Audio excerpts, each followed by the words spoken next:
దేవుని నామానికి మహిమ కలుగును గాక. సంతోషంగా ఉన్నవారు దేవునికి స్తోత్రం చెప్పండి.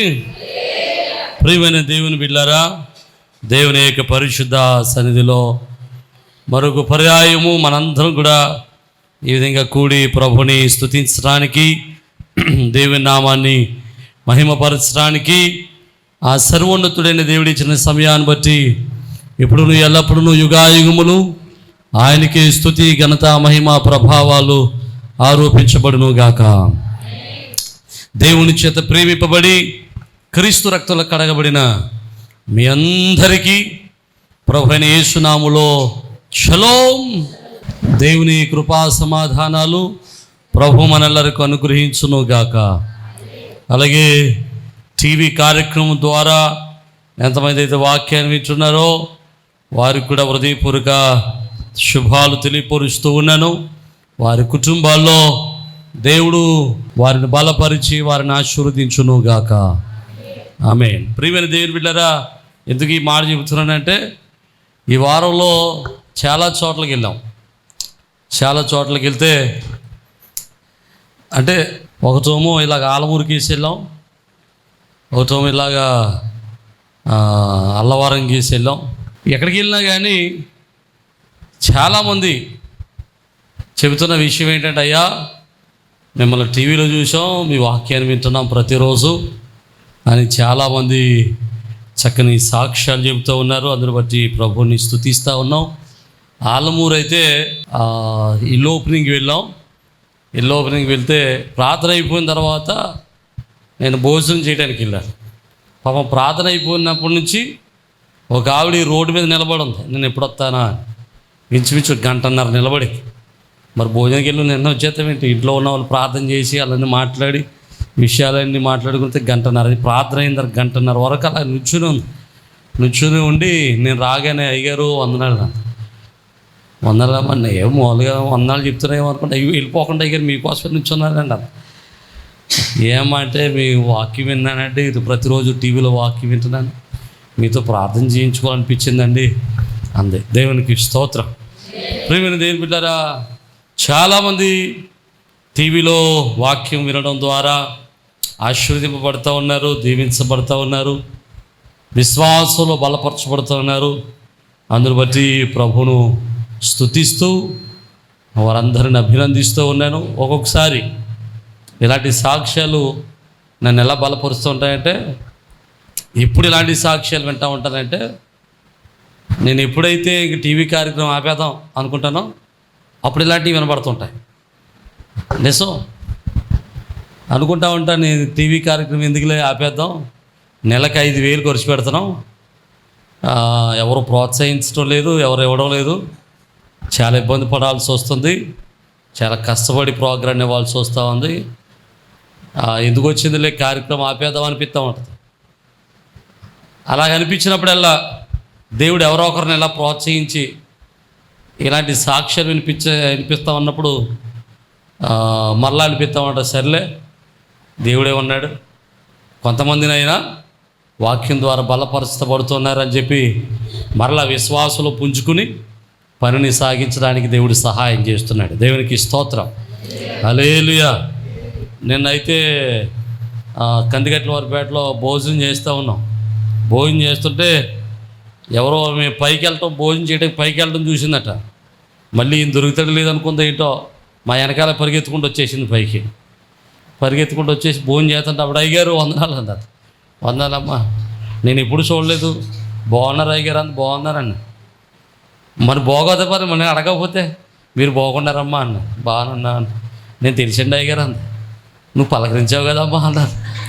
అయ్యగారు మిమ్మల్ని ప్రతిరోజు టీవీ చూస్తున్నాం అయ్యగారు, వాక్యం వింటున్నాం, మీ వాక్యం ద్వారా మేము చాలా బలపరచబడుతూ ఉన్నాం అయ్యగారు, అందులో మాట చెప్పి వెళ్దామని వచ్చాను అయ్యగారు అంతే. దేవునికి స్తోత్రం.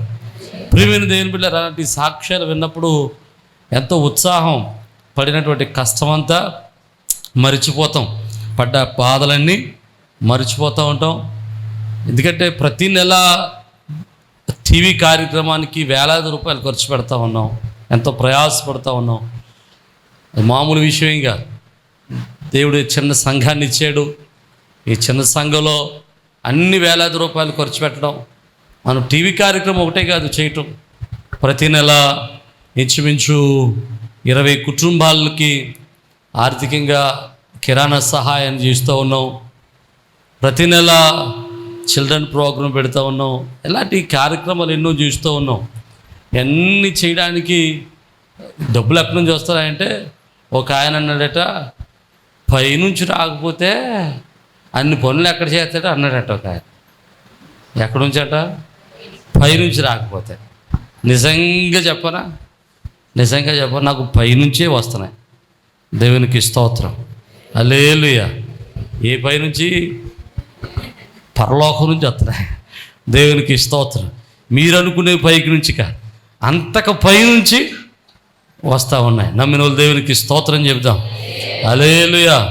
సంఘ బిడ్డలుగా మీరు అందరూ ఇస్తున్నటువంటి కానుకలు, అర్పణలు, దశమ భాగాలు మేము పొట్టన వేసుకోకుండా దేవుని పనిని కొనసాగిస్తూ ఉన్నాం. దేవుని పనిని చేస్తూ ఉన్నాం. దేవుని పనిని కొనసాగిస్తూ ఉన్నాం. మా జీవితం, మా భవిష్యత్తు ఎలా ఉన్నా కానీ దేవుని పని జరగాలనేటువంటి ఆశతో, దేవుని కార్యం జరగాలన్నటువంటి తాపత్రయంతో దేవుని పనిని సాగిస్తూ ఉన్నాం. అర్థమైతే దేవునికి స్తోత్రం, హల్లెలూయా. అందుకు సహకరిస్తున్నటువంటి సంఘ బిడ్డలందరిని బట్టి ప్రభువుని స్తుతిస్తూ, వారందరినీ ప్రభువునందు అభినందిస్తూ, అంతకు నూరెంతల ప్రతిఫలము వారి కుటుంబాల్లో ప్రభు దయచేయును గాక. ఆమేన్, హల్లెలూయా. ప్రియమైన దేవుని బిడ్డలారా, దేవుని యొక్క వాక్యంలోనికి మనం వెళ్దాం. దేవుని యొక్క వాక్యంలో నుండి కొన్ని విషయాలు మనం నేర్చుకోవడానికి ప్రయత్నం చేద్దాం. చాలా క్లుప్తంగా గబగబా వాక్యాన్ని ముగించడానికి నేను ప్రయత్నం చేస్తాను. ప్రియమైన దేవుని బిడ్డలారా, పరిశుద్ధ గ్రంథంలో అనేక మంది భక్తుల గురించి చాలా స్పష్టమైనటువంటి వివరణ బైబిల్ గ్రంథంలో రాయబడ్డాయి. బైబిల్ గ్రంథంలో అనేక మంది భక్తుల గురించి రాశాడు. అనేక మంది భక్తులు, ఆ భక్తులు చేసిన మంచి పనులు రాశాడు, చెడు పనులు రాశాడు. ఏది దాయలేదు. పరిశుద్ధ గ్రంథంలో దేన్ని దేవుడు దాచిపెట్టలేదు, అన్నిటినీ రాశాడు.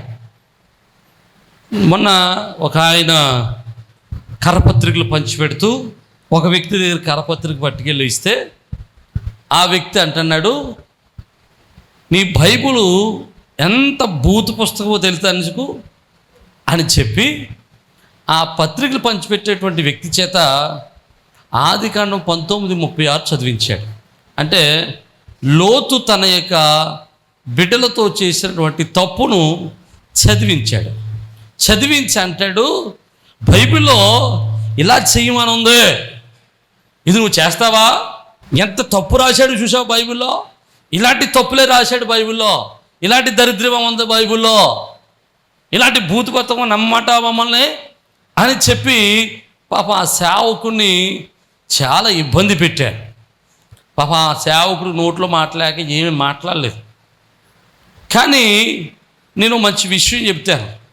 బైబిల్లో ఒక భక్తుడు లేకపోతే ఒక వ్యక్తి చేసినటువంటి తప్పు అది. కానీ నీ పురాణాలు నువ్వు చదివావు ఎప్పుడైనా? నీ ఇతిహాసాలు చదివావు ఎప్పుడైనా? మీ భారతం చదివావు ఎప్పుడైనా? మీ భాగవతం చదివావు ఎప్పుడైనా? నీ రామాయణం చదివావు ఎప్పుడైనా? నా దగ్గర ఇది మనుధర్మశాస్త్రం అని ఒక పుస్తకం ఉంది. అది సహోదరులు సాంబశివరావు గారు రాశారు పుస్తకాలు. 2 పుస్తకాలు రాశాడు ఆయన. టైటిల్ నాకు కరెక్ట్గా గుర్తులేదు, కానీ అందులో మనుధర్మశాస్త్రంలో లేకపోతే హిందూ పురాణాల్లో హైందవులు దేవుళ్ళుగా కొలుస్తున్నటువంటి వారు చేసినటువంటి జగుప్సాకరమైనటువంటి కార్యాలన్నీ ఉన్నాయి. నేను ఒక 30-40 పేజీలు చదివాను. చదువుతుంటే ఎంత దరిద్రం ఉంది ఏంట్రా బాబు ఇందులో అనుకున్నాను. కారణం ఏంటంటే బైబిల్లో కూడా తప్పులు ఉన్నాయి. నేను కాదంటలేదు. ఏ తప్పులు? మనుషులు చేసిన తప్పులు. కానీ పురాణాల్లో ఉన్న తప్పులు ఎలాంటివో తెలుసా అండి? దేవుళ్ళు చేసిన తప్పులు. అవి మనుషులు కాదు, దేవుళ్ళుగా పూజించేవారు, దేవుళ్ళుగా పూజింపబడుతున్న వారు చేసినటువంటి తప్పులు. ఒక ఆయన అది చెప్పుకోవడానికి కూడా సిగ్గుసేటు, అంత దరిద్రంగా ఉంటాయన్నమాట. అది చదువుకోవాలి, ఇంక తప్పదే ఇక చెప్పుకోవడానికి బాగోదు. ఇంక ఇంతమందిలో అంత దరిద్రాన్ని చెప్పుకుంటే ఇక అది బాగోదు, ఇక సభా మర్యాద అనిపించదు అనమాట, అంత దరిద్రంగా ఉంటుంది. ఒక ఆయన అయితే ఆయనకే పూజ చేసేటువంటి, ఆయనకే యజ్ఞం చేసేటువంటి బ్రాహ్మణుల యొక్క స్త్రీల దగ్గరికి వెళ్ళి చాలా దరిద్రంగా ప్రవర్తించాడు. ఆయనకు పూజ చేసే పిల్లల్నే, ఆయనకు పూజ చేసే బ్రాహ్మణుల యొక్క స్త్రీలనే పాడు చేసినట్లుగా పురాణాల్లో ఉంది. ఇంకో దరిద్రం చెప్పరా, ఆ బ్రాహ్మణులు శపిస్తే ఈయనకి శాపం తగులుతుంది. బ్రాహ్మణుడు శపిస్తే దేవుడిగా పూజింపబడుతున్న వాడికే శాపం తగులుతుంది. మరి ఇది ఎక్కడ దరిద్రమో తెలియదు. అంటే దేవుడు అనబడిన వాడికంటే బ్రాహ్మణుడే గొప్పడు కదా.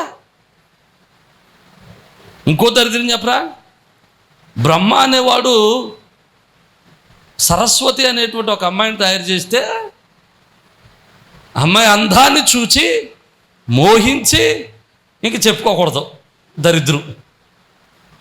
అమ్మాయిని వివాహం చేసుకున్నాడట. ఇలాంటి 1, 2 కాదండి.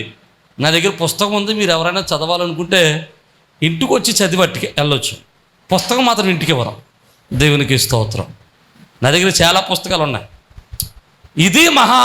ఇది భారతం భాగవతం అని ఒక పుస్తకం ఉంది. అది రంగనాయకమ్మ గారు రాసినటువంటి పుస్తకాలు. నేను అంటాను, ఇలాంటి వాళ్ళందరికీ ఈ పుస్తకాలు చదవండి ఒకసారి. బైబిల్ చదివే ముందు మీ పురాణాలు చదవడం మానేసి బైబిల్ ఎవడో అది తప్పు ఉందని చెప్పగానే అది పట్టుకుని వేలాడటం కాదు. ఇది చదవండి, మీ పురాణాలు చదివి అప్పుడు మా బైబిల్ దగ్గర రండి. ఇందులో మనుషులు చేసిన తప్పిదాన్ని బైబిల్లో చాలా స్పష్టంగా చెప్పాడు. ఎందుకు చెప్పాడో తెలుసా? మంచి చేస్తే ఎలా దీవించబడతారో, చెడు చేస్తే ఎలాగూ శపింపబడతారో, చెడు చేసిన వారిని దేవుడు ఎలాగూ శపించాడో, ఎలాగూ వారి సంతానాన్ని ఇబ్బంది పెట్టాడో, దీవించబడిన లేకపోతే దేవుడికి లోబడిన వారిని ఎలాగూ దీవించాడో బైబిల్లో చాలా స్పష్టంగా రాశాడు. నమ్మిన వారు దేవునికి స్తోత్రం చెబుతాం. హల్లెలూయా. ప్రియమైన దేవుని బిడ్డలారా, జాగ్రత్తగా మనం విందాం, జాగ్రత్తగా వినడానికి ప్రయత్నం చేద్దాం. ఇందులో రాయబడినటువంటి భక్తులందరికీ ఒక్కొక్కరికి ఒక్కొక్క బిరుదును దేవుడు ఇచ్చాడు. ఒక్కొక్కరికి ఒక్కొక్క బిరుదునిచ్చాడు. అంటే మాట్లాడిన ఎందుకు చెప్పాల్సి వచ్చిందంటే, ఇంతకుముందు మాట్లాడిన ఎందుకు చెప్పాల్సి వచ్చిందంటే, బైబిల్ మీద తప్పు ప్రచారం చేస్తున్నారు కాబట్టి వారికి చెప్పడం. అంతేగాని హిందువుల్ని కించపరచడం నా ఉద్దేశం కాదు, లేకపోతే వాళ్ళని అవమానపరచడం నా ఉద్దేశం కాదు. ఎందుకంటే హిందువుల్లో చాలా మంచోళ్ళు ఉన్నారు, పరమత సహనం కలిగిన వాళ్ళు ఉన్నారు, అందులో చెడ్డోళ్ళు ఉన్నారు. ఇది చెడ్డవారికి సమాధానమే తప్ప మంచివారికి అది సమాధానము కాదు. దేవునికి స్తోత్రం చెబుదాం. హల్లెలూయా. ప్రియమైన దేవుని బిడ్డరా, దైవ భక్తులందరికీ, దేవుని భక్తులకి కొంతమందికి దేవుడు కొన్ని బిరుదులు ఇచ్చాడు. అందులో మనం చూస్తే నోవాహు దేవుడు మంచి బిరుదు ఇచ్చాడు. ఏంటి ఆ బిరుదు అంటే, అతడు తన తరములందిటిలో కూడా యథార్థవంతుడు. దేవునికి స్తోత్రం. నీతిమంతుడు. దేవుడు మోషేకు ఒక బిరుదునిచ్చాడు. ఏంటట? అతడు సాత్వికుడు, దేవుని ఇల్లంతటిలో నమ్మకస్తుడు. దేవునికి స్తోత్రం. ఇంకా దావీదుకు ఒక బిరుదుని దేవుడు ఇచ్చాడు. ఏంటట? దావీదు నా హృదయానుసారుడు అని రాస్తాడు. నా హృదయానుసారుడు, దేవుని యొక్క హృదయానుసారుడు. అలాగే మరొక బిరుదు మనం జ్ఞాపకం చేసుకుంటే, అబ్రహాముకి దేవుడు ఒక బిరుదు ఇచ్చాడు. అబ్రహాముడు దేవుడు ఏమని పిలిచాడు తెలుసా? నా స్నేహితుడు అని పిలిచాడు. దేవునికి స్తోత్రం. హల్లెలూయా. చూడండి, బైబిల్ గ్రంథంలో మనం చూస్తే 3 పర్యాయాలు అబ్రహాము దేవుని స్నేహితుడు అని పిలువబడ్డాడు. యెషయా గ్రంథము 41వ అధ్యాయము 8వ వచనం అక్కడ అంటాడు, నా సేవకుడు అయిన ఇశ్రాయేలు, నేను ఏర్పరచుకున్న యాకోబు, నా స్నేహితుడు అయిన అబ్రహాము సంతానమా అంటాడు. ఎవరట? నా సేవకుడు, నా యొక్క స్నేహితుడైన అబ్రహాము అంటాడు. రెండవ దినవృత్తాంతాలు 20వ అధ్యాయము 7వ వచనంలో అంటాడు, నీ స్నేహితుడైన అబ్రహాము యొక్క సంతతికి దీనిని శాశ్వతముగా ఇచ్చిన మా దేవుడవు నీవే అంటాడు. అంటే ఏంటంటాడు, నీ స్నేహితుడైన అబ్రహాము. యాకోబు రాసిన పత్రిక 2వ అధ్యాయము 23వ వచనంలో మనం చూస్తే అక్కడ అంటాడు, అబ్రహాము దేవుని నమ్మాడు, అది అతనికి నీతిగా ఎంచబడెను అని లేఖనాలు ఉన్నాయి. అక్కడ రాస్తాడు, మరియు దేవుని స్నేహితుడని అతనికి పేరు కలిగెను. దేవునికి స్తోత్రం. 3 పర్యాయాలు అబ్రహాము దేవుని స్నేహితుడని చెప్పబడింది. అబ్రహాము మనుషునికి స్నేహితుడు కాదు. అబ్రహాముకి స్నేహితుడు ఎవరు? దేవుడే స్నేహితుడు. దేవునికి స్తోత్రం. అసలు స్నేహం ఎలా ఏర్పడుతుందండి? స్నేహం ఏర్పడడానికి కారణం ఏంటండి? ఒకరు స్నేహితులు ఎలా ఉండగలిగారండి? స్నేహితులు ఎలా ఉండగలరంటే బైబిల్లో మంచి మాట మీకు జ్ఞాపకం చేసి నేను ముందరకు వెళ్తాను. చూడండి, సమూయేలు గ్రంథంలో మొదటి గ్రంథంలో 18వ అధ్యాయము 1వ వచనంలో దావీదు యోనాతాను స్నేహం గురించి ఉంటుంది. అక్కడ దావీదు సౌలుతో మాట్లాడినట్టు చాలించిన తర్వాత యోనాతాను హృదయము దావీదు హృదయముతో కలిసిపోయాను. యోనాతాను దావీదును తనకు ప్రాణ స్నేహితుడిగా భావించుకుని అతనిని ప్రేమించాడు. దేవునికి స్తోత్రం. ఇప్పుడు యోనాతాను దావీదు యొక్క స్నేహము బలపడడానికి గల కారణం ఏంటంటే, వారు స్నేహితులు అవ్వడానికి గల కారణం ఏంటంటే, అక్కడ రాస్తున్నాడు, వారి హృదయాలు ఏమైపోయాయట? కలిసిపోయాయట. దేవునికి స్తోత్రం. అంటే స్నేహితులు అంటే ఎవరు? హృదయాలు కలిసిన వారి స్నేహితులు, భావాలు కలిసిన వారి స్నేహితులు, ఆలోచనలు కలిసిన వారే స్నేహితులు. ఒకవేళ హృదయాలు కలవకుండగా, మనస్సులు కలవకుండగా, భావాలు కలవకుండగా, ఆలోచనలు కలవకుండగా స్నేహితులు చేస్తే ఏదో ఒకరోజు ఖచ్చితంగా వీళ్ళు ఒకరినొకరు మోసము చేసుకుంటారు. కానీ యోనాతాను దావీదు యొక్క స్నేహంలో అయితే వారు హృదయాలు కలిసిపోయాయి. అంటే స్నేహం చేయాలి అంటే వారు హృదయాలు కలవబడాలి. ఇప్పుడు దేవుడు అబ్రహాముతో స్నేహం చేశాడంటే, అబ్రహాముతో దేవుడు స్నేహితుడు అన్నాడంటే, దేవుని యొక్క హృదయము అబ్రహాము హృదయంతో ఏమైపోయింది? కలిసిపోయింది. దేవునికి స్తోత్రం. హల్లెలూయా. అబ్రహాము యొక్క హృదయము దేవుని యొక్క హృదయంతో ఏమైంది? కలిసిపోయింది. వారి హృదయాలు రెండు కలిసిపోయాయి, వారి భావాలు కలిసిపోయాయి, వారి ఆలోచనలు కలిసిపోయాయి. ఇంకో మాట కూడా చెప్పరా, దావీదు యోనాతాను స్నేహం బైబిల్లో చాలా స్పష్టంగా రాస్తాడు. దావీదు స్నేహం కోసం యోనాతాను ఏం చేస్తాడో తెలుసా? తన సింహాసనాన్ని కూడా వదులుకుంటాడండి. అంటే తన స్నేహితుడు దీవించబడాలని కోరుకుంటాడు యోనాతాను. తన స్నేహితుడు దీవెనకరంగా ఉండాలని కోరుకుంటాడు యోనాతాను. తన స్నేహితుడు ఆశీర్వాదకరంగా ఉండాలని కోరుకుంటాడు యోనాతాను. దేవునికి స్తోత్రం. అలాగే దేవుడు దావీదు పట్ల అలాంటి స్నేహభావాన్ని చూపించి ఏమీ లేనివాడిగా తన ఇంటిలో నుంచి బయటకు వచ్చినటువంటి అబ్రహామును అన్నింటిలోనూ ఆశీర్వాదకరంగా మార్చాడు. నమ్మితే దేవునికి స్తోత్రం. అన్నింటిలోనూ ఆశీర్వదించాడంటే అబ్రహాముని దేవుడు. అన్నింటిలోనంటే భూధాన్యములో ఆశీర్వదించాడు, పశు సంపదలో ఆశీర్వదించాడు, ఐశ్వర్యములో ఆశీర్వదించాడు, జన సంపదలో ఆశీర్వదించాడు. అన్నింటిలోనూ దేవుడు అబ్రహామును అన్నింటిలోనూ ఆశీర్వదించాడు. నా మాటలు అర్థమైతే దేవునికి స్తోత్రం. హల్లెలూయా. దేవుడితో స్నేహం చేసిన అబ్రహాము అన్నిటిలోనూ ఆశీర్వదింపబడ్డాడు. ఈరోజు దేవుని యొక్క వాక్యంలో ఒక మాట జ్ఞాపకం చేసుకుంటే, దేవుడు అబ్రహాముతోనే కాదు స్నేహం చేయటం, నీతోనూ నాతోనూ కూడా ఆయన స్నేహం చేయాలని ఆశపడుతూ ఉన్నాడు.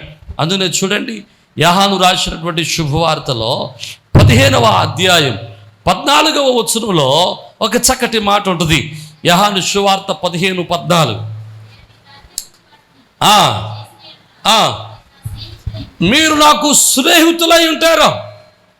అంటే దేవుడు ఏమి కోరుకుంటాడంటే మనమందరం కూడా ఆయనకు స్నేహితులమై ఉండాలని కోరుకుంటున్నాడు. మన హృదయం ఆయన హృదయంతో పెనవేయబడి ఉండాలని కోరుకుంటున్నాడు. మనము ఆయన ఆలోచనతో సమానంగా ఆలోచించాలని కోరుకుంటున్నాడు. మనలను ఆయనతో పెనవేయబడిన వారిగా ఉండాలని కోరుకుంటున్నాడు. మనలను ఒక భక్తులుగానో, ఒక విశ్వాసులుగానో, లేకపోతే వచ్చి భక్తులుగా వచ్చి వెళ్ళిపోయే వారుగానో ఆయన మనల్ని ఉండాలని కోరుకోవడం లేదు. మనల్ని ఎలా ఉండాలని కోరుకున్నాడు? ఆయన ఒక స్నేహితుడిగా ఉండాలని కోరుకుంటున్నాడు. అర్థమైతే దేవునికి స్తోత్రం చెబుదాం. హల్లెలూయా. నీవు నేను కూడా దేవునికి స్నేహితులుగా ఉండగలము. నమ్మితే దేవునికి స్తోత్రం చెబుదాం. నీవు నేను కూడా క్రీస్తుకు స్నేహితులుగా మార్చబడగలము. నమ్మితే దేవునికి స్తోత్రం చెబుదాం. హల్లెలూయా. ఈ లోక స్నేహాలు మోసం చేయొచ్చు. ఈ లోక స్నేహస్సులు మనం విడిచిపెట్టవచ్చు. ఈ లోక స్నేహాలు మనల్ని బాధపరచవచ్చు. ఈ లోక స్నేహాలు మనల్ని ఇబ్బంది పెట్టవచ్చు.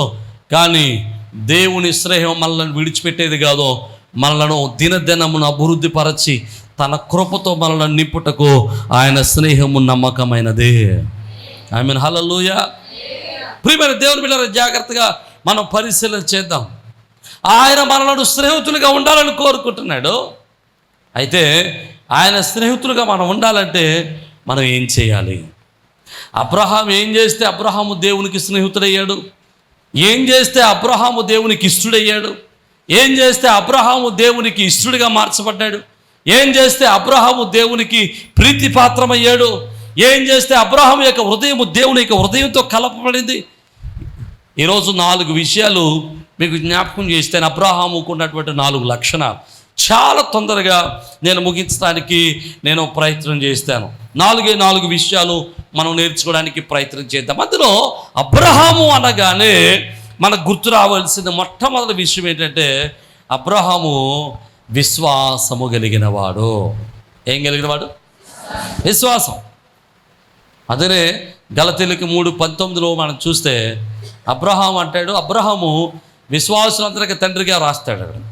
విశ్వాసం కలిగిన వారందరికీ అతడే అబ్రహాం ఈ తండ్రి అంటాడు. దేవునికి స్తోత్రం. విశ్వాసం కలిగిన వారందరూ అబ్రహాం కుమారులుగా పిలువబడతారంటాడు. అంటే అబ్రహాము విశ్వాసులకు తండ్రిగా పిలువబడ్డాడు. అబ్రహాము విశ్వాసాన్ని కనుపరిచాడు.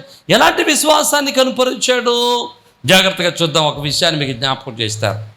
దేవుడు అన్నాడట అబ్రహాముతో, అబ్రహమా నువ్వే కంగారు పడొద్దయ్యా, నీకు కొడుకుని ఇస్తానన్నాడు. ఎన్ని సంవత్సరాల వయసులో కొడుకుని ఇస్తానన్నాడు? 75 సంవత్సరాల వయసులో.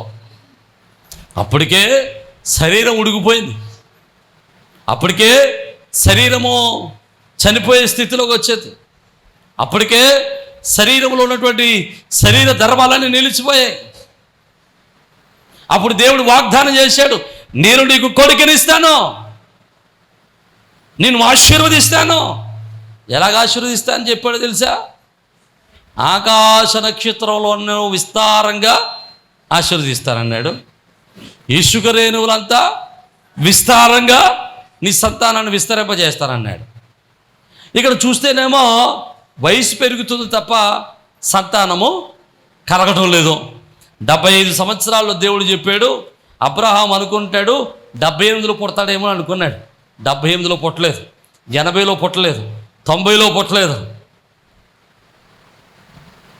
అబ్రహాము 25 సంవత్సరాలు ఎదురు చూసిన తర్వాత 25 సంవత్సరాల తర్వాత దేవుడు మరలా అబ్రహాము కనబడి అంటాడు, అబ్రహామా మరుసటి సంవత్సరానికి నీ కోవుట్లో కొడుకు ఉంటాడు. దేవునికి స్తోత్రం.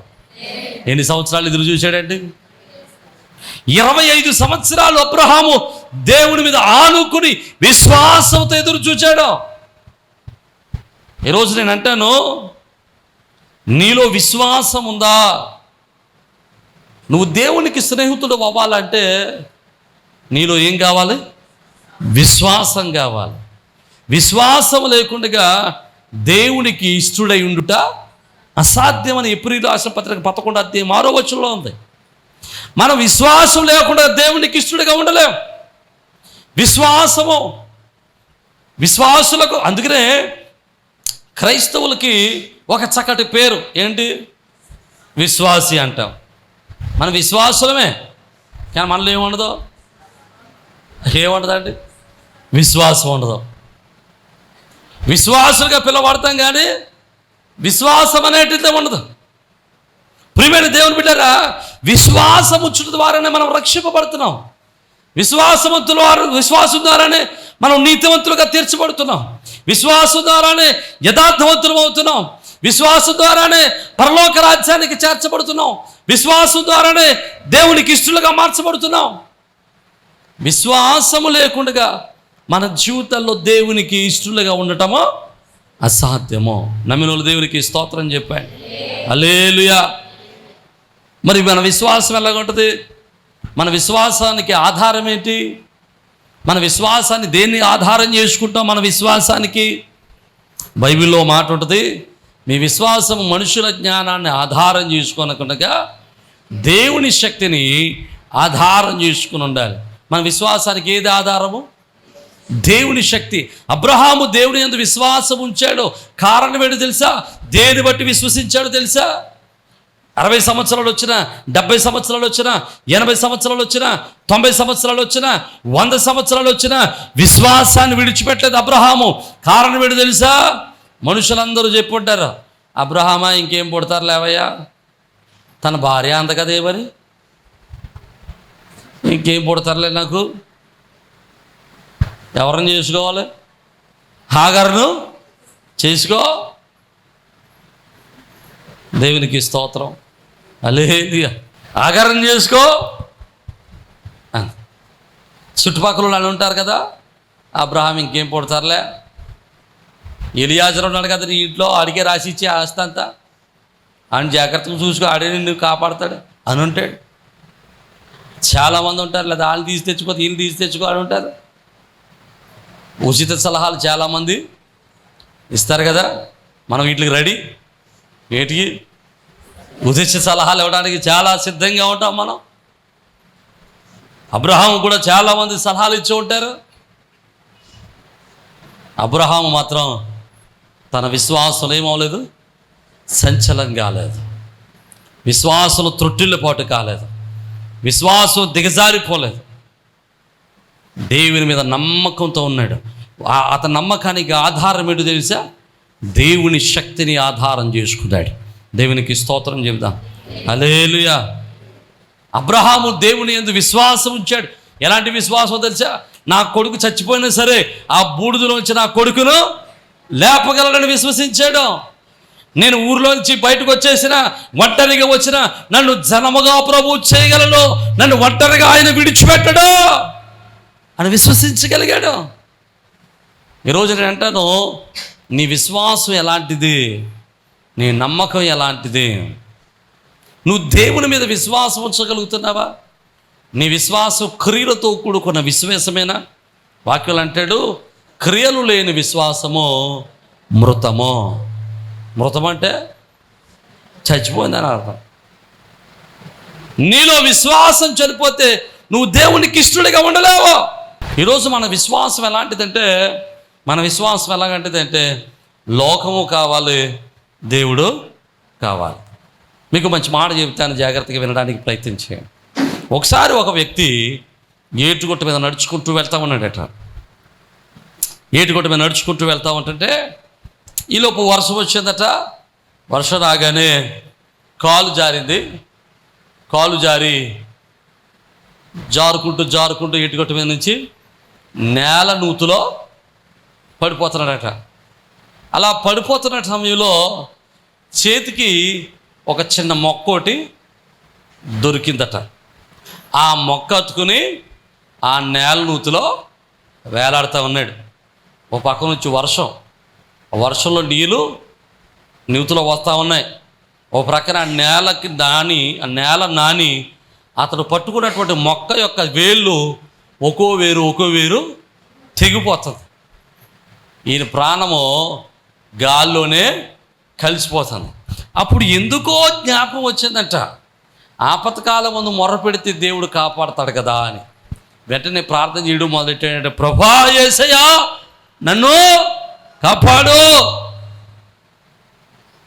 ఎప్పుడైతే ఈయన ప్రార్థన చేయడం మొదలెట్టాడు, ఎమర్జెన్సీ సిచ్యువేషన్ కదా, దేవుడు కూడా ఎమర్జెన్సీగా ప్రత్యక్షమయ్యాడట. అడిగాడట, ఏంటి కావాలా ఆయన? నేను చచ్చిలా ఉన్నాను, నన్ను లేవనెత్తు ఆయన అన్నాడట.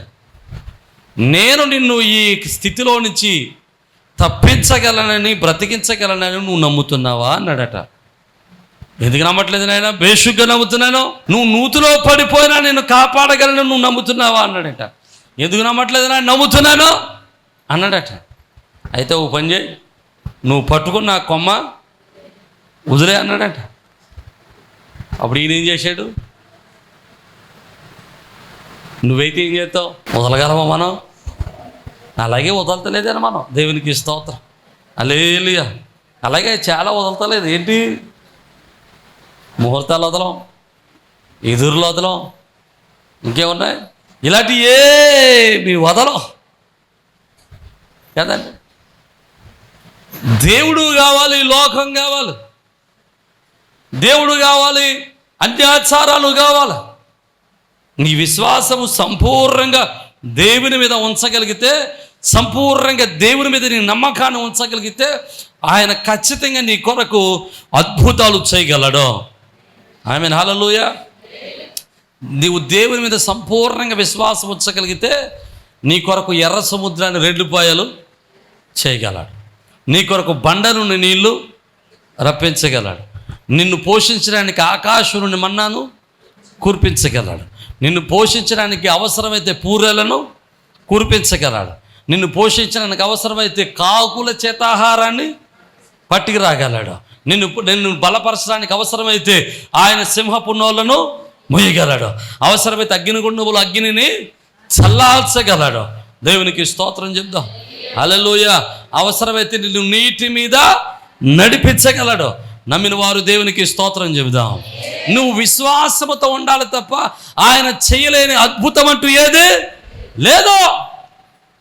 ఈ సృష్టిలో ఉన్న సమస్త శక్తులన్నీ ఆయన చేతి కింద ఉన్నాయి. ఆయన శక్తిని దాటుకుని ఏ శక్తి నిన్ను నాశనమో చేయలేదో, ఏ శక్తి నిన్ను తాకలేదో, ఏ శక్తి నిన్ను ఇబ్బంది పెట్టలేదో. నా మాట అర్థమైతే దేవునికి స్తోత్రం చెబుదాం, హల్లెలూయా.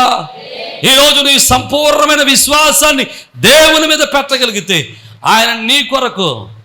యెహోషువ ప్రార్థన చేస్తే సూర్య చంద్ర నక్షత్రాలు ఆగిపోయాయి. యెషయా ప్రార్థన చేస్తే ముందకి దిగినటువంటి సూర్యుడు వెనక్కి తిరిగాడు. ఆమేన్, హల్లెలూయా. ఇవన్నీ కార్యాలు ఎలా జరిగాయి తెలుసా? దేని వల్ల జరిగాయి? విశ్వాసం వల్ల కలిగాయి. ఈరోజు నీ జీవితంలో అద్భుతం జరగాలన్నా, నీకు స్నేహితుడిగా ఉండాలన్నా, నువ్వు కలిగి ఉండవలసిన మొట్టమొదటి లక్షణం విశ్వాసము. ఏంటది? నమ్మిన వారు దేవునికి స్తోత్రం చెబుదాం, హల్లెలూయా. ఇక 2వ లక్షణాన్ని మీకు జ్ఞాపకం చేస్తాను. అబ్రహాము కలిగి ఉన్న 2వ లక్షణం ఏంటంటే విధేయత. ఏంటది? విధేయత కలిగి ఉన్నాడు. ఎలాంటి విధేయత కలిగి ఉన్నాడు? ఆదికాండం 12వ అధ్యాయంలో మనం చూస్తే, అబ్రహామా, నీ ఊరుని, నీ దేశాన్ని, నీ బంధువులను, నీ స్నేహితులను విడిచిపెట్టి నేను చూపించబోయే దేశానికి రా అన్నాడు. అనగానే అబ్రహాము పెట్టుబేడ అంతా చదువుకుని దేవుణ్ణి చూపించిన దేశానికి బయలుదేరాడు. దేవునికి స్తోత్రం. ఎవరైనా ఎదురైతే నువ్వు ఎక్కడికైనా బయలుదేరి వెళ్తున్నావు అనుకోండి, అడిగితే ఎక్కడికి వెళ్తున్నావు అని ఏం చెప్తాం? అప్పుడు మనం ఎక్కడికి వెళ్తుందట, ఎక్కడికే. ఎందుకు చెప్పాం మనం? ఆ వ్యక్తికి చెప్పాల్సిన అవసరం లేదని ఒకటి, ఆవిడికి చెప్పకూడదని ఒకటి. కొంతమందికి కొన్ని ఆలోచనలు ఉంటాయి. ఏ పని మీద వెళ్తున్నావు, పని గురించి ఎవరికి చెప్పకూడదని ఉంటాయి. కొన్ని ఆలోచనలు ఉంటాయి. ఇక్కడికే వచ్చేస్తాను ఇప్పుడే అంటే. అబ్రహాం అలాంటి కాదు. అబ్రహాం ఇక్కడికే అనడానికి లేదు. అబ్రహాంకి ఎక్కడికి వెళ్తున్నాడో తెలీదు, ఏ ఊరు వెళ్తున్నాడో తెలీదు. అబ్రహాముతో దేవుడు అన్నాడు, నేను చూపించబోయే దేశానికి వెళ్ళి అన్నాడు తప్ప, ఇదిగో రూట్ మ్యాప్, ఇది GPS, ఇది అట్టుకుని వెళ్ళిపో, అక్కడికి వెళ్ళిపో, నీకు అక్కడ అన్ని సమకూర్చానని చెప్పాడు దేవుడు? చెప్పలేదు. ఏ ఊరు వెళ్తున్నాడో తెలీదు, ఏ దేశం వెళ్తున్నాడో తెలీదు. అబ్రహామును బయటికి రమ్మనగానే వచ్చేసాడు. నడిచేస్తున్నాడు. ఏదో రోడ్లో పడి వెళ్ళిపోతున్నాడు. ఎదురైనాడు, ఎక్కడికి వెళ్తున్నావు అంటే ఏమో నాకు తెలియదు అంటున్నాడు. దేవునికి స్తోత్రం. కారణం ఏంటో తెలుసా? ఒకటే విధేయత. దేవుడు రమ్మన్నాడు, వచ్చేసాను. దేవుడు వెళ్ళమన్నాడు, వెళ్ళిపోతున్నాను. దేవుడు ఏ దేశం చూపిస్తే, ఏ ప్రాంతం చూపిస్తే, ఏ స్థలం చూపిస్తే అక్కడికే వెళ్ళిపోతాను. దేవునికి స్తోత్రం. రెండవది, దేవుడు అంటున్నాడు 100 సంవత్సరాలప్పుడు దేవుడు కొడుకునిస్తే, అబ్రహామా నువ్వు గారంగా పెంచుకుంటున్నావే నీ కొడుకుని తీసుకొచ్చి నాకు బలిచ్చే అన్నాడు. బలిచ్చే అంటే అబ్రహాం ఏం చేశాడు తెలుసా? మాట్లాడలేదండి. తన భార్య కూడా చెప్పలేదండి. వెంటనే తన కొడుకుని తీసుకుని, ఇద్దరు కూలోళ్ళు తీసుకుని, కట్టెలు తీసుకుని, 2 గాడిదలు తీసుకుని ప్రయాణం అయిపోయాడు. దేవునికి స్తోత్రం. ఈరోజు నన్ను ఈ మాట చెప్పరామండి, నువ్వు దేవునికి విధేయత చూపించడానికి ఎవరి అనుమతి తీసుకుంటున్నావు? దేవుని మాట వినడానికి ఎవరి అనుమతి అవసరం నీకు? దేవునికి లోపడడానికి ఎవరి అనుమతి అవసరం నీకు? దేవుని మాటకు లోపడడానికి దేవుని కంటే గొప్పవాడు ఎవడైనా ఉన్నాడా నువ్వు అనుమతి తీసుకోవడానికి? ఈరోజు దేవుని పని చేయడానికి ఎన్ని అనుమతులు తీసుకోవాలో. నా భార్యని అడుగుతానండి, నా భర్తను అడుగుతానండి, నా పిల్లల్ని అడుగుతానండి, మా ఇంటి పొరుగుని అడుగుతానండి. శారమ్మను ఒకవేళ అబ్రహాము, అయ్యా అమ్మా దేవుడు ఇస్సాకుని బలిచ్చేమన్నాడు, ఇచ్చేద్దామా అంటే శారమ్మ ఒప్పుకున్నట్టవా? ఏమన్నా అంటారు శారమ్మ?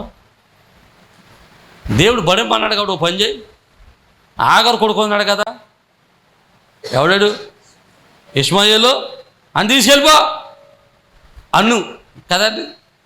ఆల్టర్నేటివ్ చూపించరు.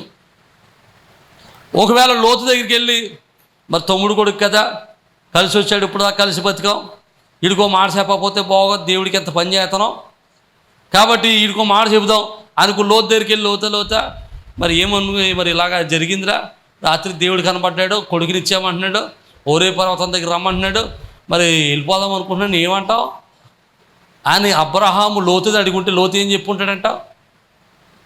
ఊరుకోరా అలాంటి అదో పనులు ఏం చేయకు, దేవుడు అలాగే అడిగితేలే అని చెప్పి అబ్రహాము లోతును చల్లార్చేవాడు. ఎందుకని కొడుకుని చెప్పుకోవడం ఇష్టం లేక ఎవరు కూడా ఒప్పుగారు. మన జీవితాల్లో కూడా చాలా పని ఎలా జరుగుతూ ఉంటుంది. దేవునికి విధేయత చూపించేటప్పుడు, దేవుని పని చేసేటప్పుడు మనం 10 మందిని అడుగుతాం, అమ్మ కోటం పెట్టించుకోమంటావా వద్దంటావా, కానుక ఇమ్మంటావా వద్దంటావా, దశంభాగం ఇమ్మంటావా వద్దంటావా? ఏమండి దేవునికి ఒక మందిరంలో పలానా పని చేద్దాం అనుకుంటున్నాను, చేయమంటావా వద్దంటావా? ఎంతమందిని అడుగుతామో మనం పని చేయాలంటే. నా మాటలు అర్థమైతే దేవునికి స్తోత్రం. అసలు దేవుని పని చేయడానికి, దేవుని కార్యం చేయడానికి, దేవుడిని చేయమన్న పని చేయడానికి ఎవరి అనుమతి తీసుకోవాల్సిన అవసరమో లేదు. ఎందుకంటే ఆయన ఎవరికంటే చిన్నవాడు కాదు, నిన్ను పని చేయమన్నవాడు అందరికంటే గొప్పవాడు. నువ్వు ఆయనకి విధేయత చూపించగలిగితే, ఆయన పని చేయగలిగితే, ఆయన విధేయత చూపించిన వారిని ఆశీర్వదించుటకు ఆయన నమ్మదగినవాడు. ఆమేన్, హల్లెలూయా. నీ విధేయతను బట్టి నిన్ను బలపరచుటకు, నీ విధేయతను బట్టి నిన్ను ఘనపరచుటకు, నీ విధేయతను బట్టి నిన్ను స్థిరపరచుటకు, నీ విధేయతను బట్టి నిన్ను భద్రపరచుటకు ఆయన అన్యాయస్తుడు కాదు, ఆయన బలపరిచేవాడు. ఆమేన్, హల్లెలూయా. అన్యాయస్తుడు కాదు ఆయన మర్చిపోవడానికి. నువ్వు చూపిన ప్రేమను, నువ్వు చేసిన పరిచర్యను, నువ్వు చేసిన కార్యాన్ని, నువ్వు చూపించినటువంటి ధన్యతను లేదా విధేయతను మర్చిపోవడానికి దేవుడు అన్యాయస్తుడు కాదు. నువ్వు దేవునికి లోపడడం నేర్చుకో, దేవునికి విధేయుడు అవ్వడం నేర్చుకో. ఖచ్చితంగా దేవుడు నీ జీవితంలో మెండైన దీవెనలతో నింపుతాడు. నమ్మిన వారు దేవునికి స్తోత్రం చెబుదాం. హల్లెలూయా.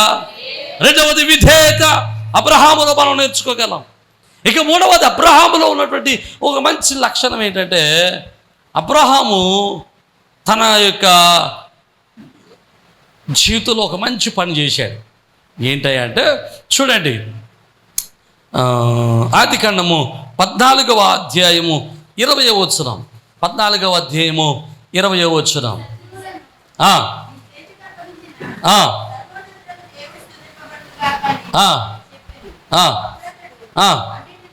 అన్నింటిలో ఆ యొక్క యాజకునికి 10వ వంతు ఇచ్చాడట.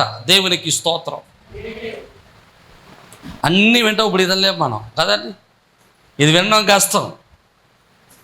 అబ్రహాము దేవునికి స్నేహితుడవ్వాడు. అబ్రహాము యొక్క హృదయం దేవుడి హృదయంతో పెనవేయబడింది. అబ్రహాముడు దేవుడు అన్నిటిలోనూ ఆశీర్వదించాడు. అబ్రహాము దేవుడికి స్నేహితుడిగా పిలువబడ్డాడు. దేవుడే నా స్నేహితుడైన అబ్రహామును పిలిచాడు. కారణం ఏంటో తెలుసా? అబ్రహాములో ఉన్న విశ్వాసం. రెండవది అబ్రహాములో ఉన్నటువంటి విధేయత. మూడవది అబ్రహాములో ఉన్నటువంటి ఒక మంచి లక్షణం ఏంటంటే 10వ వంతును దేవునికి ఇవ్వడం. ప్రియమైన దేవుని బిడ్డలారా, జ్ఞాపకం చేసుకున్నట్టు వాక్యంలో ఒక చక్కటి మాట ఉంటుందండి. చూడండి, లేవే కాండము ఆఖరి అధ్యాయం 30వ వచనం. భూధాన్యములలోనేమి వృక్ష ఫలములలోనేమి భూఫలములన్నిటిలో 10వ భాగం యెహోవా సొమ్ము, అది యెహోవాకు ప్రతిష్ఠితమగును. దేవునికి స్తోత్రం. అన్నిటిలో కూడా 10వ భాగం ఎవరిదట? దేవుని సొమ్ము. దేవునికి స్తోత్రం. అది యెహోవాకు ప్రతిష్ఠితం. మలాకీ గ్రంథంలో చూడండి, మలాకీ గ్రంథంలో అంటాడు, 10వ భాగం ఇచ్చి నన్ను శోధించండి, అప్పుడు ఆకాశవాక్యంలను విప్పి పట్టరానంత విస్తారమైన దీవెనలు కుమ్మరిస్తానంటాడు. దేవునికి స్తోత్రం చెబుదాం. హల్లెలూయా. 10వ భాగం ఇవ్వడం ఆశీర్వాదం. అబ్రహాము దీవించబడ్డానికి ప్రధానమైన కారణాలు ఒక కారణం ఏంటో తెలుసా? 10వ భాగం. నా జీవితంలో, నా పరిచర్యలో చాలామందిని చూశాను. ఒకే స్థితిలో ప్రారంభమైనటువంటి ఇద్దరు వ్యక్తులు. ఒకడు 10వ భాగం ఇచ్చేవాడు, ఒకడు ఇవ్వనివాడు. 10వ భాగం ఇచ్చేటువంటి వ్యక్తి యొక్క జీవితం, ఇవ్వని వాడి జీవితం చాలా వ్యత్యాసంగా కనబడింది. ఇద్దరు ఒకే చోట ప్రారంభమయ్యారు, ఇద్దరు ఒకే చోటలో ఉండి మొదలెట్టారు, ఇద్దరు ఒకే స్థితిలో మొదలెట్టారు, ఇద్దరు ఒకే జీవన విధానము. కానీ 10వ భాగం ఇచ్చేవాడి జీవితాన్ని దేవుడు ఆశీర్వాదకరంగా మార్చాడు. దేవునికి స్తోత్రం. హల్లెలూయా. మీకు మంచి మాట చెప్పరా? సమాజంలో 10వ భాగం ఇచ్చేవారు ఇవ్వని వారి కంటే ప్రత్యేకంగానే ఉంటారు. మీకు ఇంకో మాట కూడా జాగ్రత్తగా చెప్పడానికి ప్రయత్నం చేస్తాను, మీరు వినడానికి ప్రయత్నం చేయండి. పరలోకం వెళ్ళడానికి 10వ భాగాలు అవసరం లేదు. హలో, నా మాట అర్థమవుతుందా? పరలోకం వెళ్ళడానికి 10వ భాగాలు ఇవ్వాల్సిన అవసరం లేదు. పరలోకం వెళ్ళాలంటే నువ్వు చేయాల్సిన పని ఏంటంటే విశ్వాసం ఉంచటం, ఆయన రక్తంలో కడగబడటం, ఆయన శిలువ త్యాగాన్ని నమ్మటం, ఆయన పునరుద్ధారుడై తిరిగి లేచాడని నమ్మటం. ఇది చాలు. నీ యథార్థతను, నీ భక్తి జీవితాన్ని నువ్వు కాపాడుకుంటే నువ్వు పరలోకం వెళ్తావు. కానీ ఈ లోకంలో నువ్వు బ్రతికి ఉన్నంత కాలము నువ్వు ఆశీర్వదింపబడాలంటే, నువ్వు దీవించబడాలంటే, నీ కుటుంబం ఉన్నతంగా ఉండాలంటే, నీ బ్రతుకు దీవెనకరంగా ఉండాలంటే, నువ్వు అనేక మందికి అప్పించేవానిగా ఉండాలంటే, అనేక మందికి దీవెనకరంగా ఉండాలంటే ఖచ్చితంగా నువ్వేం చేయాలో తెలుసా? 10వ భాగం ఇచ్చేవానిగా ఉండాలి. నా మాటలు అర్థమైతే దేవునికి స్తోత్రం. హల్లెలూయా. 10వ భాగం ఇవ్వడం అంటే చాలామందికి తెలియకో ఏంటో, జీతం వచ్చిన తర్వాత కొంత సొమ్ము అట్టుకొచ్చి, అయ్యగారు ఇది 10వ భాగం అంటారు. కొంత సొమ్ము 10వ భాగం కాదు. 10వ భాగం అంటే నీకొచ్చిన రాబడిలో 10వ వంతు. అంటే నువ్వు కాలిక్యులేటర్ తీసుకుని నీకు ఎంత సొమ్ము అయితే వచ్చిందో, ఆదాయం వచ్చిందో అంత సొమ్ముతో 10ని డివైడెడ్ చేయాలి. 10తో డివైడెడ్ బై చేస్తే, డివైడెడ్ బై కాదనుకుంటా, పర్సంటేజ్ ఉంటుంది. పర్సంటేజ్ ఉంటుంది. ఆ పర్సంటేజ్ కొట్టి 10% కొడితే ఎంత వస్తుందో అంత, ఎంత వస్తే అంత దేవుని సన్నిధికి పట్టుకు రావాలి. దేవునికి స్తోత్రం. హల్లెలూయా. ఇది వాక్యం చెప్పింది, నేను చెప్పింది కాదు. ఈరోజు మీకు మంచి మాట చెప్తాను. ఒకప్పుడు నా జీవితం ఒకప్పుడు నా జీవితం ఆదివారం వచ్చినటువంటి కానుకలు,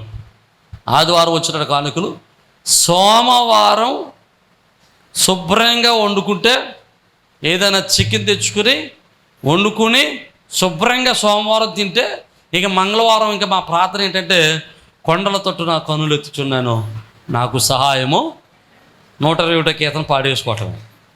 సోమవారం అయిపోయింది, మంగళవారానికి ఒకే ప్రార్థనే.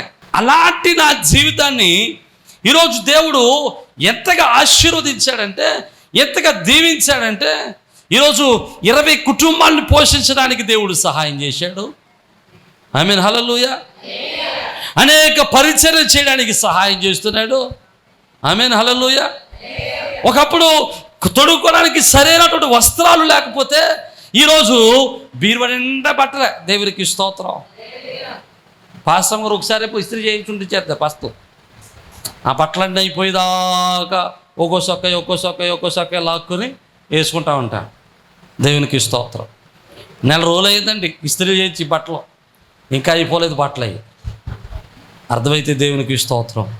హల్లెలూయా. ఒకప్పుడు నా పరిస్థితి అదే, కానీ ఈరోజు నా పరిస్థితి వేరు. ఒకప్పుడు నా పరిస్థితి వేరు, ఈరోజు నా బిడ్డల్ని మంచి స్కూల్లో చదివించుకోగలుగుతున్నాను. కారణం ఏంటో తెలుసా? ఒకటి కారణం అండి, ఒకటే కారణం. నేను దశమభాగం ఇవ్వడం మొదలెట్టాను. దేవునికి స్తోత్రం. 1 కాదు, 3 దశమభాగాలు ఇవ్వడం మొదలెట్టాను. 24 రూపాయలు తెస్తాను నేను దశమభాగం. 100లో మీరు 10 తీస్తారేమో. 10 తీయటం కూడా చాలా కష్టం. 100లో దశమభాగం తీయండిరా అంటే 10వ వంతు తీయిందంటే వారానికి 10 రూపాయలు పట్టుకొస్తాం మనం కదండి. వారం అంతా సంపాదించుకుని వారానికి 10 రూపాయలు దశమభాగం. ఆయన 10వ వంతు నాయన, 10 నీదేనా, ఈ 10 నీదేనా ఆయన అనుకున్న 10 అట్టుకొస్తాం. ఆయన ఎవరో అన్నాడు కదండి, పైనుంచి వస్తుందని.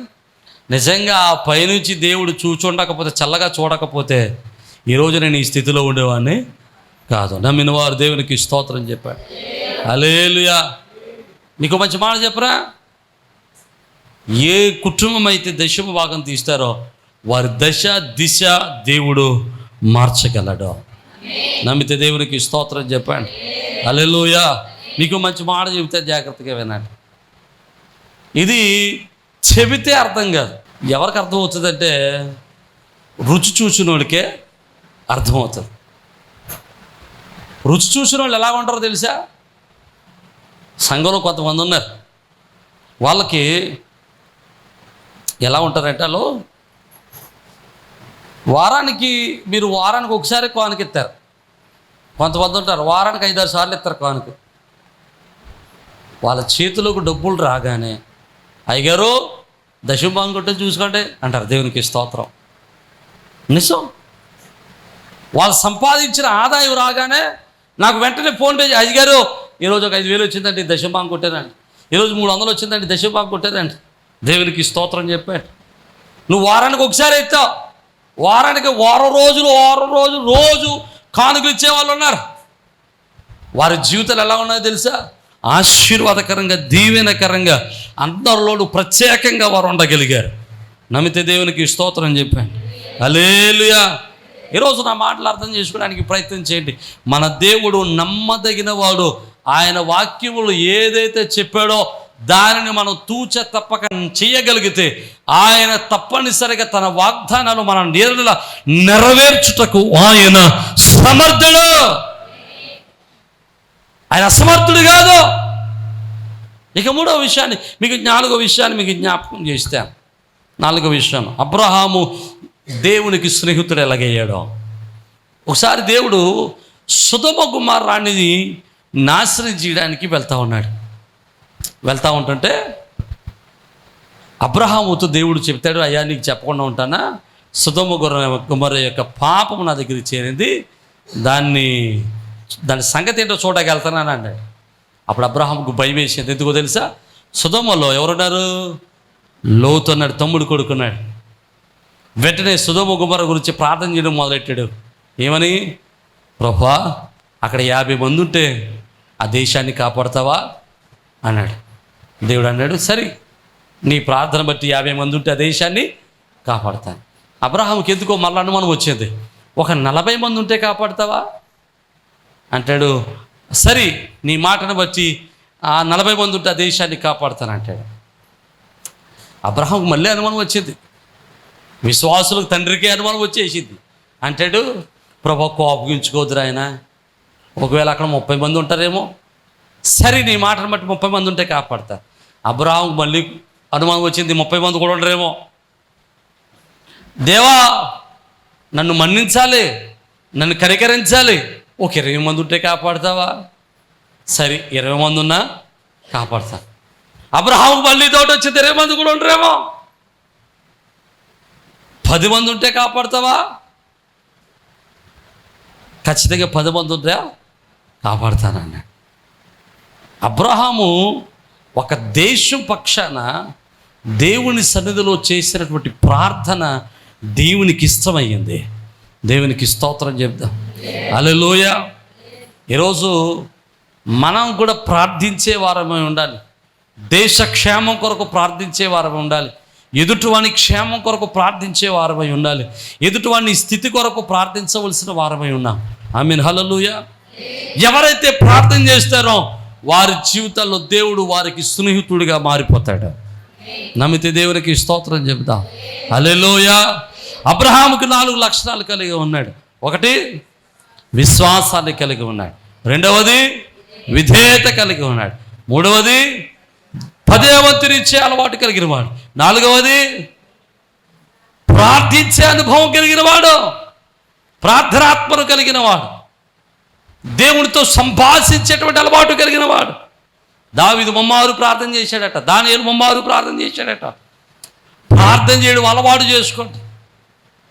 ప్రార్థన ఎప్పుడు ప్రార్థనలో ఉండండి, ఎప్పుడు ప్రార్థన చేస్తూ ఉండండి. ఖాళీ దొరికినప్పుడల్లా ప్రార్థనలో ఉండండి. పని చేస్తున్నప్పుడు ప్రార్థన చేయండి, నడుస్తున్నప్పుడు ప్రార్థన చేయండి, ప్రయాణంలో ఉన్నప్పుడు ప్రార్థన చేయండి, బండి నడుపుతున్నప్పుడు ప్రార్థన చేయండి, బస్సులో కూర్చున్నప్పుడు ప్రార్థన చేయండి, పని చేసుకున్నప్పుడు ప్రార్థన చేయండి, ఖాళీగా ఉన్నప్పుడల్లా ప్రార్థన చేయండి. ప్రార్థన ప్రార్థన ప్రార్థన. దేవునితో సంభాషిస్తూ దేవుణ్ణి ప్రార్థన చేస్తూ దేవుణ్ణి ఘనపరుస్తూ దేవుని స్తుతిస్తూ మీ జీవితాలను గడపండి. ఖచ్చితంగా మీ జీవితాల్లో దేవుడు అత్యధికమైనటువంటి ఆశీర్వాదాలతో నింపుటకు సమర్థుడు. ఆమేన్. హల్లెలూయా. నేనంటాను, దేవుడు అన్యాయస్తుడు కాదు. అబ్రహామును ఆశీర్వదించిన వాడు నిన్నును నన్నును కూడా ఆశీర్వదించడానికి సమర్థుడు. నమ్మిన వాళ్ళు దేవునికి స్తోత్రం చెప్తాం. హల్లెలూయా. నిన్ను నన్నును ఆశీర్వదించడానికి ఆయన బలవంతుడు. ఆయన అబ్రహాముతో స్నేహం చేసిన వాడు నీతోను నాతోను స్నేహం చేయడానికి ఆయన సమర్థుడు. నీతో స్నేహం చేయాలనుకుంటున్నాడు, నీతో ఉండాలనుకుంటున్నాడు, నీతో సమయాన్ని గడపాలనుకుంటున్నాడు, నీతో సమయంలో ఉండాలనుకుంటున్నాడు, నీతో ఆయన తన హృదయాన్ని కలిపి పెనవేయబడాలనుకుంటున్నాడు. ఆయన నీ హృదయంలో ఆయన హృదయంతో పెనవేయబడి ఉండాలని కోరుకుంటున్నాడు. కానీ మనలో సరైనటువంటి విశ్వాసము లేదు, సరైన విధేయత లేదు,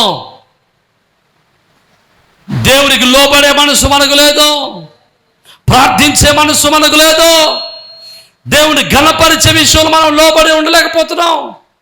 ఈరోజు ఈ 4 లక్షణాలు నువ్వు చేయగలిగితే ఖచ్చితంగా దేవుడు తన కృపతో నింపుటకు సమర్థుడు. అటువంటి కృప ప్రభు మన కుటుంబాల్లో మన జీవితాలు అనుగ్రహించి తన మహిమలో బలపరచును గాక. ఆమేన్. తనలో వచ్చేటి ప్రార్థన చేద్దాం. 1 నిమిషం మన ఉదయాలు తెరిచి ప్రార్థన చేద్దాం. మనం ఎంత విశ్వాసాన్ని కలిగి ఉన్నాం, ఎలాంటి విశ్వాసాన్ని కలిగి ఉన్నాం, ఎలాంటి భక్తిని కలిగి ఉన్నాం. స్నేహితుడిగా దేవునికి స్నేహితుడిగా ఉండగలిగినంత విశ్వాసం మనలో ఉందా? దేవునికి స్నేహితుడిగా పిలువబడగలిగినటువంటి విధేయత మనలో ఉందా? ప్రార్థన చేద్దాం. పరిశుద్ధుడు కృపగలిగిన తండ్రి జీవాధిపతి మీకు స్తోత్రాలు. వినిన వాక్యాన్ని మరుదల నాటిపతి చేయండి నాయన. అయా మేము నీకు స్నేహితులుగా ఉండు భాగ్యం మాకు దయచే. నీ కృప చేత బలపరచండి నాయన.